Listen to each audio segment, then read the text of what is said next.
So hello guys, हम अपनी start करते हैं अपनी वीडियो कि हमें जेईई मेंस की तैयारी कैसे करनी है 2.5 मंथ्स में। तो सबसे पहले आते हैं कि हम जेईई मेंस की तैयारी क्यों करें। क्योंकि कुछ बच्चे होंगे वो एडवांस की तैयारी कर रहे होंगे। पर देखिए, अभी क्या है, आपके पास केवल 2.5 महीने बचे हैं। अब आपको अपनी प्रायोरिटी डिसाइड करनी है। अगर आपकी प्रायोरिटी मेंस है तो आप मेंस दीजिए, एडवांस है एडवांस। क्योंकि अभी आप सोचते होंगे कि IIT में जाना है, IIT में जाना है। लेकिन मेन थिंग देखिए क्या होती है, अगर आप अभी एडवांस प्रिपरेशन करते हैं तो जब आपके पास मेंस में बहुत कम दिन बचेंगे, फिर आपको मेंस में स्विच करना ही पड़ेगा, तब आपको प्रॉब्लम आएगी। इसलिए अभी बेटर है कि आप मेंस पर स्विच कीजिए अभी, और मेन फोकस अपना रखिए मेंस पर। क्योंकि मेंस के बाद अगर आप फर्स्ट अटैम्प्ट में मेंस के काफ़ी अच्छा स्कोर कर लेते हैं तो आपके पास काफ़ी टाइम मिल जाता है। और ज़्यादातर जो कंपटीशन है वो सेकंड में चला जाता है, सेकंड अटैम्प्ट देने में। तो उधर आपका कंपटीशन भी कम हो जाता है और आपको काफ़ी टाइम मिलता है कि आप एडवांस में ध्यान दें। और उस टाइम पे लगभग आपको 4 महीने तक आराम से मिल जाते हैं, अगर आप फर्स्ट अटैम्प्ट में बहुत अच्छे से मेंस में स्कोर कर लेते हैं। क्योंकि फिर आपको सेकंड अटैम्प्ट देने की ज़रूरत नहीं पड़ती है, अगर आप अच्छा स्कोर कर पाते हैं काफ़ी 99.5 परसेंटाइल से ऊपर। तो सबसे पहले ये ध्यान देखिए कि ये 2.5 महीने बचे हैं, इसमें केवल मेंस पर फोकस करना है।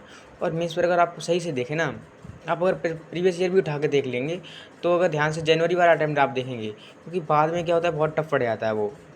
क्योंकि बोर्ड्स बीच में आ जाते हैं, तो आप बोर्ड्स जनवरी के बाद आपके जो बीच में फरवरी में बोर्ड्स आ जाएंगे, वो नहीं आप पढ़ उसकी पढ़ने में लग जाओगे। तो सेकेंड अटैम्प्ट में आपकी तैयारी अच्छी होने पा रही है। इसलिए ज़रूरी है कि आप अभी मेंस पर ही फोकस कीजिए केवल, और जनवरी अटेम्प्ट को सीरियसली लीजिए बहुत ज़्यादा। क्योंकि अभी क्या होता है, आप टाइम वेस्ट करते हैं, बहुत सारे काम करते हैं इधर उधर, लेकिन बाद में वो एक एक मिनट एक एक क्वेश्चन काफ़ी रैंक आपकी डाउन कर रहे होते हैं। फिर आप जब काउंसलिंग करते हैं तब इतना दुख होता है। कभी कोई कॉलेज हमें 4 नंबर पे ज़्यादा मिल रहा होता है, फिर हम सोचते हैं उस टाइम पे वो सही हो गया होता तो वो कॉलेज मिलता, वो कॉलेज मिलता। तो ये मार्क्स का रोना है ना, ये एग्ज़ाम से लेकर परसेंटाइल तक लेकर, रिजल्ट से लेकर उसके बाद काउंसलिंग तक चलता ही रहता है, और एट द एंड कॉलेज तक चलता ही रहता है। इसलिए अभी कोशिश कीजिए कि अभी जितना भी टाइम है वो सीरियसली यूटिलाइज़ कीजिए। ये 2.5 मंथ्स पूरे हैं आपके पास ये पूरे 75 दिन हैं। एक तरह से मैं अभी के दिन हटा रहा हूँ क्योंकि अभी आप और भी काम मान लो आपको, तो आपके पास कम से कम 75 डेज़ तो है ना। अगर 75 डेज़ में आप अच्छे से डेली एक चैप्टर भी करते हो ना, तो भी 75 आपके चैप्टर अच्छे हो जाते हैं।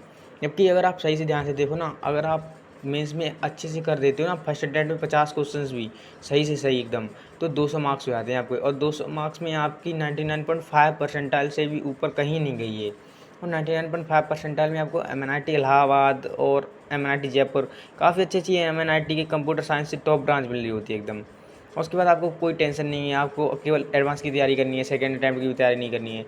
इसलिए आपको भी केवल इतना करना है, केवल 50 कोई चैप्टर्स अपने अच्छे करने हैं। क्योंकि लगभग हर चैप्टर पर ऐसा भी नहीं है, बहुत से ऐसे चैप्टर्स हैं जिनसे 2-2 क्वेश्चन आ जाते हैं।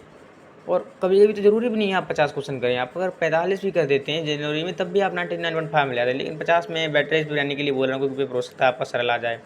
अब आपको तैयारी कैसे करनी है, तो देखिए आपको पता है आपके पास 3 सब्जेक्ट ही हैं। सबसे पहला है केमिस्ट्री, फिर रहता है फिजिक्स, और फिर रहता है मैथ्स। तो जो 12th में बच्चे हैं, अब उनका 12th में बोर्ड के चक्कर में केमिस्ट्री तो अच्छी हो ही जाएगी, और फिजिक्स तो आपकी सबकी सही होती है, और मैथ में थोड़ी प्रॉब्लम आती है। लेकिन मैथ का फ़ायदा ही रहता है, मैथ का पेपर टफ रहने लगा है अब। लेकिन उससे फ़ायदा ये, अगर आप 10 से 15 भी क्वेश्चन कर देते हैं तो भी आप 98 99 तक पहुंच जाते हैं। और अगर आप 30 में से 20 क्वेश्चन भी सही कर देते हैं ना, तो 100% आप 99.5 परसेंटाइल से भी ऊपर ही हो। तो 20 करने हैं आपको केवल सही, देखिए 30 में से। इधर आपको थोड़ा अच्छा एज रखना पड़ता है, 20 नहीं 24-25 तक पहुँचाने की कोशिश कीजिए।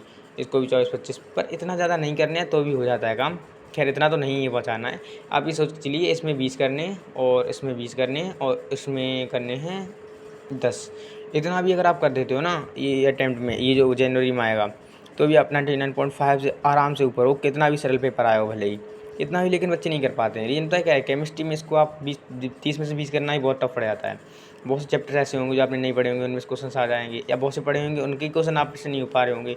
तो कोशिश कीजिए कोई चैप्टर कीजिए तो अच्छे से कीजिए, जिससे कि उसका ऐसा एक भी क्वेश्चन ना हो जो आपसे ना बने। इसलिए कोशिश कीजिए कि कम से कम 4 ईयर्स तक की रिवाइज कीजिए, क्योंकि बहुत सारे सेशंस हुए थे तो बहुत सारे क्वेश्चन हो चुके हैं उनमें, और लगभग रिपीटिशन बहुत ज़्यादा रहता है। क्योंकि आपको सोचिए, एग्जाम्पल के लिए ऑर्गेनिक केमिस्ट्री है, उसमें आपके पास ऑर्गेनिक केमिस्ट्री में बहुत सारी रिएक्शंस हैं।